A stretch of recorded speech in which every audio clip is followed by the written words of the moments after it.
Hello and welcome to CoreTV News this hour. I am Nifemi Oguntoye. The Nigerian Air Force headquarters has launched investigation into the crash of military helicopter in Yola, the Adamawa state capital. This is in spite of the military describing the incident as a controlled forced landing in a statement on its website. The investigation, according to the defense headquarters, is to unravel the circumstances behind the incident. It said the helicopter with call sign Shark 23 was on a training mission when it went down 4 minutes after takeoff at the runway approach end of Yola International Airport. The military added that no casualty was recorded as all the crew members returned to base. Meanwhile, the military authorities have brushed off claims that helicopters ferried the family of the Chief of Defense Staff to safety just before Mubi fell to Boko Haram insurgents. The defense headquarters said in a statement on its website that the claims made by an online media is false. It maintained that the helicopter sighted in Mubi was on a mission to reinforce ground troops in preparation of efforts to repel the attack. Defense headquarters insisted that the helicopter did not convey any civilian or relation of CDS Alex Badi.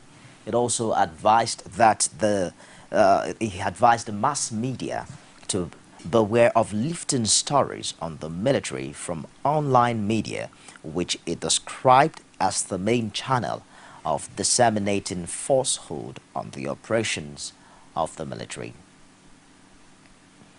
Meanwhile, President Goodluck Jonathan has assured Nigerians that those behind the death of scores of students in Potiskum will be brought to justice, no matter how long it takes. He insisted that a similar fate awaits perpetrators of continuing acts of terrorism across the country. The president also sympathized with grieving parents and the government of Yobe State over the death of over 40 students in the suicide bomb attack on the government science secondary school in Potiskum. Protesters took their grievances concerning the shoddy distribution of permanent voter cards in Lagos to the electoral body's headquarters in the state on Monday. The promise by the resident electoral commissioner Adekunle Ogumola that Lagosians should take him by his words that all eligible voters would get their permanent voter cards before the 2015 general elections did little or nothing to stop the protest. Omotayo Alo has details in this report.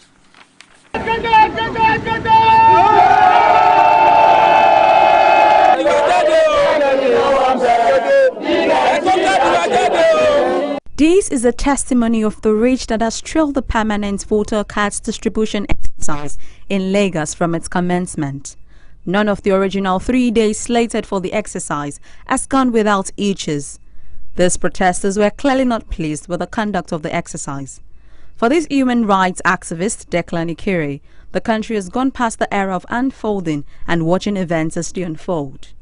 In as much as we are trying to sensitize Nigerians that election is coming, we are of the view that the extension or the continuous distribution of the PVC should go back to those places that the people actually did the registration.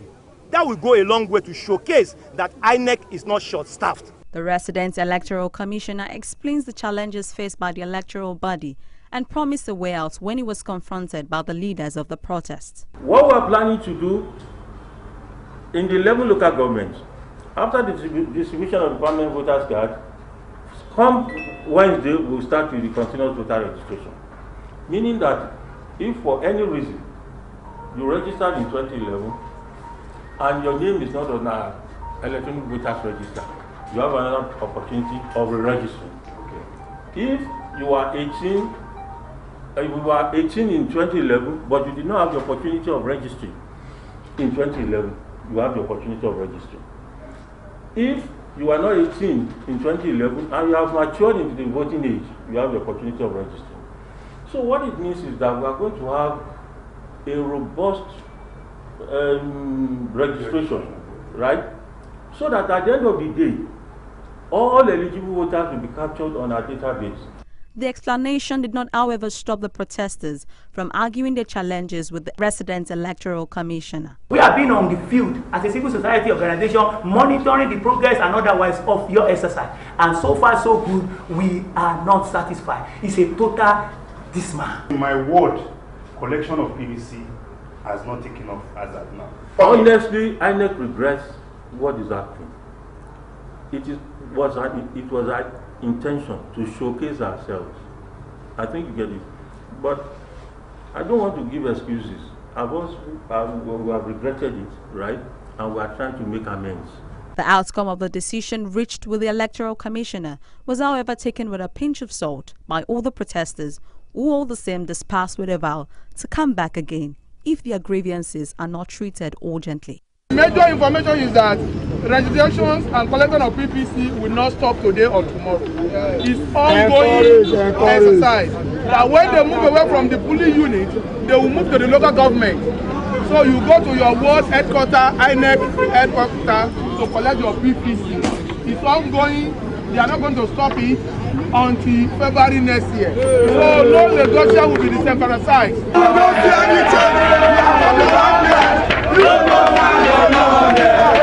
Omotayo Alo, CoreTV News, Lagos.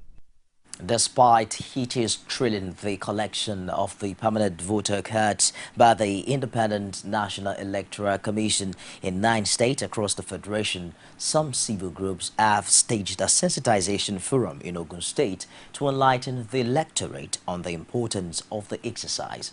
Olajumoke Olatunji was there and brought back this report. Ahead of the 2015 general polls, the Independent National Electoral Commission, INEC, has said one of its major objectives is to have each free and credible elections. To achieve this, INEC came up with the idea of the permanent voter cards in 2013 and the continuous voter registration. The distribution of the PVC, which is ongoing, has been characterized by irregularities, which has also discouraged many Nigerians. Against this backdrop, the Women Arise staged a rally in collaboration with the Ogun State Coalition for Civil Rights to sensitize residents of the state on the need to take part in the continuous voter registration, which commences on Wednesday. There is time for people who are here to collect their permanent voters card to do so. We are going, this is a litmus test, and we are going to x-ray all that has been happening. And those who are to be blamed, the people of this country, we know them and blame them. But I want everyone, Nigerians, citizens of Ogun State, wherever anyone resides, for them not to be disillusioned. I'm an incurable optimist. I'm so optimistic that this project will not fail. It will not fail when all of us come out to exercise our civic responsibility. The Ogun State INEC HOD of Operations, Sam Ogunjemilio, and chairman of the Coalition for Civil Rights, Yinka Folarin, both enjoined Nigerians not to be discouraged by the shortcomings experienced during the distributions of the PVCs. It's a collective work for us as a Nigerian that we must, in ensuring that we endure the democracy. And because of the fact that INEC does not even want to disenfranchise anybody. That is why the second chance of continuous voter registration is being given. If you don't find your name, or you have not collected your permanent voter's card, and you register, but you didn't find your name on the list, you have the second chance. Nigeria is for the Nigerians, and to have the best, to have the deserved Nigeria, we must all participate, irrespective of the challenges we are facing. The police in the state also used the occasion to advise the electorate to shun electoral violence and malpractices ahead of the 2015 general elections. The police will not allow any electoral malpractices. The police will not allow any electoral violence. I said it at the program we had this morning. I said as a figure to INEC was an instrument to me. The total number of polling booths polling units we have in Ogun State is 3,210. So I now relate it to electoral violence in Ogun State, and over time, the thing has been coming down over time in the state. 3210 is telling you we are going to have zero tolerance for electoral violence. We are going to have zero tolerance for police brutality. The sensitization was well received by the electorate and political observers, who commended the organizers for its timeliness. Olajumoke Latuji, CoreTV News. Registration 12 to 17 November 2014. Register now. The People's Democratic Party in Lagos has refuted the alleged connivance with INEC to bungle the ongoing distribution of permanent voter cards in Lagos. The allegation, which was made by the leadership of the APC, both at state and national levels, was described as a figment of the imagination of the opposition. Oluwaseyi Adegoke met with the Lagos PDP chairman and brought back this report. INEC has colluded with the presidency, the opposing party, to rig this election from the data to the end. That was an enraged APC national leader, Bola Tinubu, who over the weekend described the shoddy PVC exercise in the state as a plot to rig the 2015 general elections. These outright accusations did not go down well with the PDP, as the party's chairman in Lagos brands APC a collection of cheats who are seeking relevance at all costs. Not only Asiwaju Ahmed Tinubu that is complaining, even the governor, whom I didn't expect to complain, also complained. Very sad. They forgot that they had been loading INEC registers with illegal voters. They have a voters register where many illegal names are being introduced. When we were doing analog compilation of lists, they were getting away with it. Now that the INEC is now using computer, some of the duplications, multiple registrations they were doing were exposed, and all these names were thrown out. Why should they complain? They've been compiling these illegal voters cards in their homes, in their offices, in the backyard. Some were hidden. On the day of election, they distribute them and they go and give signals to electoral officers so that they can use such ballot papers. All those ones have been rejected by computers, and so the number has to drop. Nobody ever connived with PDP. PDP is a decent party. We have our own weaknesses, but cheating is the second name of APC. He also did not spare the Lagos INEC as he advised the electoral body to put its house in order. They can add more time to the collection period, which will eventually help them to achieve the desired results. Election is in February, but they should be good managers too. They should put their house in order. Shelley attributed the adjustments made to the party's calendar concerning the governorship and presidential primaries as a necessary measure to calm frayed nerves as well as allow for equal opportunities for all. Well, I think they drew up a program and they realized that it was too tight, it was too close to call, and many other things had to be accommodated. By the time they drew up the timetable, they didn't factor in the presidential declaration, and that one will take some time, and it will be all involving. All of us have to be there, so the program has to be readjusted. He vowed that the PDP is ready to win Lagos and effect the desired changes that will yield the full dividends of democracy for the people of the state. Oluwaseyi Adegoke, CoreTV News, Lagos. Tafawa Balewa's son insists is still very much in the presidential race. Find out details of that story and more after this break.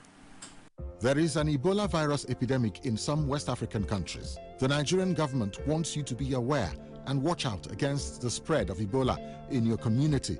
Help keep our country safe and watch out for severe cases of fever, headaches, diarrhea, chest and abdominal pain, sore throat, cough, red eyes, and bleeding from the eyes, ears, and nose, especially when these symptoms are found in persons coming into Nigeria from other West African countries. Protect yourself. Wash your hands regularly with soap and running water, or use a hand sanitizer. Avoid contact with the blood, urine, feces, or saliva of animals like bats, monkeys, gorillas, chimpanzees, or infected persons. The Ebola virus is deadly. Don't catch it. Don't spread it. This message is brought to you by the Federal Ministry of Information. Welcome back. You can get all of our news items on any of our social media platforms. On Facebook, it's facebook.com/CoreTV News. And our Twitter handle is at CoreTV News NJ. Get a watch our news and all the programs on YouTube. It's youtube.com/CoreTV. Leave a space and news. PDP presidential aspirant Abdul Jalil Tafawa Balewa says he's still in the race for the party's ticket, having collected the necessary nomination forms before the deadline. Tafawa Balewa stated this in a chat with CoreTV News in Abuja, during which he maintained that he was under no pressure from the party to step down for President Goodluck Jonathan. He also dismissed claims made by Edwin Clark about his readiness to withdraw from the race for the right to fly PDP's flag at the 2015 presidential election. I'm still contesting. Okay. What had happened that day was that I was called to Dr. Ike Clark's house. He has been a father to me in particular, but to the nation at large. He is a wonderful patriotic nationalist. So there is absolutely no reason why he will call me and I wouldn't go there. He's one of the very few people that can tell me to jump and I will ask how high. So when Daddy started talking about what the governors are doing that nears avarice, wanting to go to the Senate after 8 years of being governor when they already have pensions and have a lot of perks. What about if the senators that are there are already serving the people well? Later on, he mentioned the fact that I was his son and the president was his son also, and said he was going to mediate between us to make sure that whatever rancor is leveled, and that was all. Then some press people, I don't know whether it's electronic or written press, said, what did I think of what he said? I said, everything Daddy said was true. That was it. Those were the only 5 words I said there. Meanwhile, the People's Democratic Party says it has done well in the past 15 years. It also challenged the opposition to a free, fair and peaceful election. PDP spokesman Olisa Metu said in a statement that President Goodluck Jonathan's declaration for the 2015 presidential election is a boost to the collective aspiration of millions of party members. It added that the unanimous endorsement of the president for a second term by the party is a decision anchored on the need to protect national interest against the backdrop of sectional stance of the opposition. We'll take another break now, and I'll be back with sports and other stories. Don't go away. You can now watch CoreTV News live from anywhere in the world on our website, www.coretvnews.com. Click on Live TV on our website and watch us live. And welcome to CoreTV Primetime Days. To follow us on Twitter, click on Twitter icon on our website. On Facebook, click on the Facebook and YouTube to see all our previous news production. You can also watch us live on YouTube. Click CoreTV, leave a space, then News. CoreTV News, a 24-hour news station. On sport now, Nigeria officials maintain the Chelsea midfielder Mikel Obi, who recently allegedly suffered a knee injury, will have to be cleared by the team's medical staff before he is fielded in the country's must-win AFCON 2015 qualifier matches against Congo and South Africa. Now, Nigeria are away to Congo in Port Nore on Saturday and then will host South Africa on Wednesday at the brand new Akwa Ibom International Stadium in Uyo. Morocco to round up the qualifying campaign for next year's AFCON. Mikel was listed for Chelsea's weekend win at Liverpool, but was an unused substitute with speculations over his fitness still in doubt. Team media officer Ben Elia says Mikel will have to be cleared by the medical staff of the Super Eagles before he can train or even play.